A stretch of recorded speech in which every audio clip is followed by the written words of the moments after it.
One of the things I have talked to many coaches who've done launches is it could get very exhausting, because it is very demanding. And one thing I really want to encourage people to consider is how much time it takes you as well when it comes to running a launch versus doing evergreen. If you haven't mastered that or have a CRM in place, it could be very overwhelming. This is why you want to get people to help you out when it comes to implementing that there. But one of the strategy that has worked well I've seen with people with launches is that, for example, if you have a signature program, let's say it's a 3K, 5K program, and you've really nurtured these people through your webinars and freebies, and you do your pitch.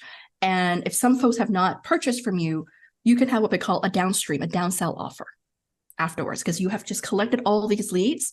You can have, let's say, a mentoring program, a membership program that's like a $99 per month or something, and you can warm them up to bring you back to the higher offer. Like that's like a next level type of strategy, things that we talk about in the mastermind as well. Like if you want to essentially diversify your income or have multiple programs to sell there.